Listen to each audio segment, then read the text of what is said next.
Don't say it. Don't even think about it. Do not say that word. I know what you're thinking, but don't say it.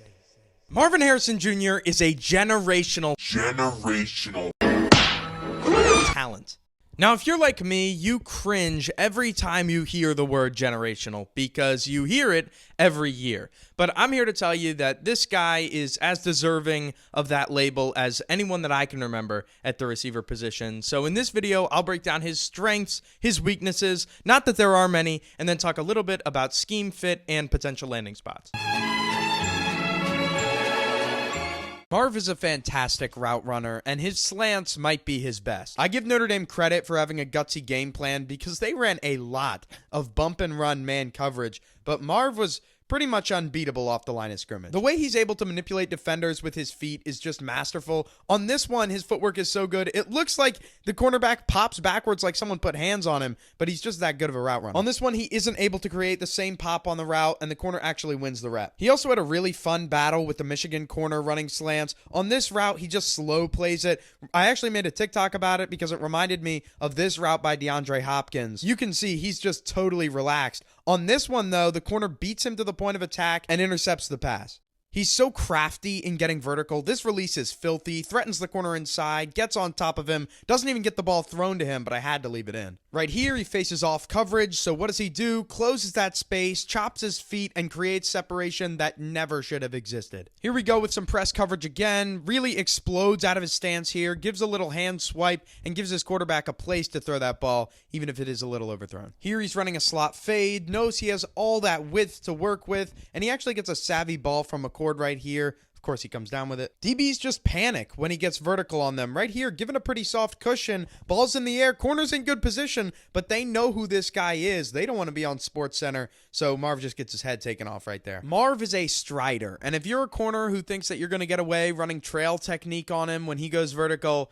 you better rethink that. Right here, corner never had a chance. On this one, though, he's trying to run the fade and is never able to threaten the corners inside. Corner is in great position, bats the ball down. That's just a great play by the DB. Right here, the Ohio State special. We're going to sell the fade and then cut diagonally to the pylon. It's a rare C.J. Stroud miss, but sheesh, that's a good route. Here, Marv's going to try to run a dig route out of bunch, but the corner holds him all the way. That's going to be a call all day in the NFL. Here, more man coverage out of Notre Dame. Marv presses this thing like maybe he's going to the left, cuts to the right instead. If McCord found that, it would have been a touchdown. This play I love because you don't necessarily associate motor with a receiver, but with Marv, he just keeps on working, trusting that CJ will find him, and makes a pretty nice catch in the end zone. Right here, they put him in motion, give him a running start, which, with his speed, is honestly kind of unfair. You can see the corner thinking, oh shit, what if he runs across the field? Instead, he plants his foot in the ground, uses his physicality, and breaks to the sideline. I mean, what do you want me to say about this route? This is a sophomore receiver, perfectly exploiting the corner's blind spot, giving CJ Stroud a nice swath of turf to complete that ball. Surprisingly, PFF has his contested catch rate at 50%, which is good. It's 10% better than the average. But when you watch his highlights, you expect it to be an incredible number, something like Josh Downs' 75% in last year's draft class. He also had 6 drops on the year, which isn't a damning number, but, you know, it's higher than you'd expect for a player with hands as good as his.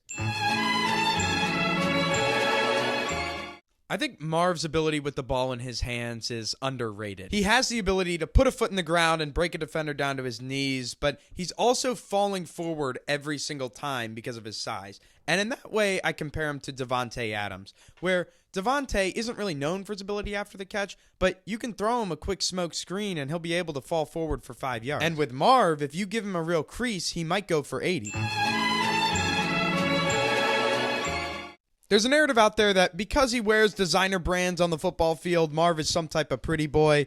I'm here to tell you that this guy loves doing the dirty work. It's not just his willingness that jumps out on tape when you watch him run block. He's an actual force as well. 6'4", 205 pounds. He can move people. On this play against Notre Dame, he legally torques this cornerback, creating a perfect lane for his running back, who ends up scoring from 65 yards out. Depending on where he lands, he might be asked to pin a defensive end on a pitch play. And I'm here to tell you, not only is he going to be able to do it, he's going to be able to do it well.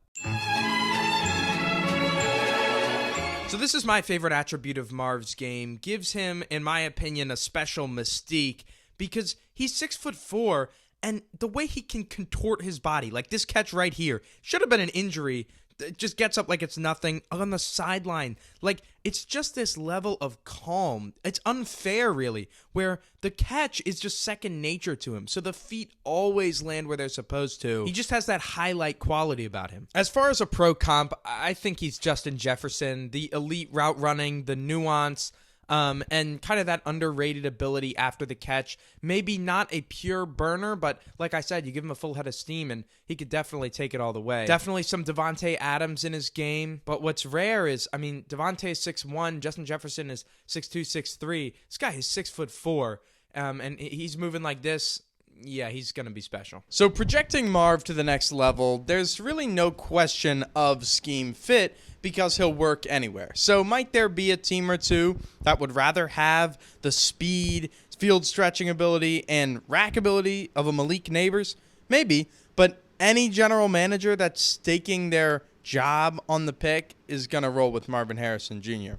As far as where he'll actually get drafted, first two picks are going to be quarterback. We pretty much know that at this point. So if New England at pick 3 doesn't love either Drake May or Jaden Daniels, whichever of the two is still available, maybe they go with Marv, just best player available.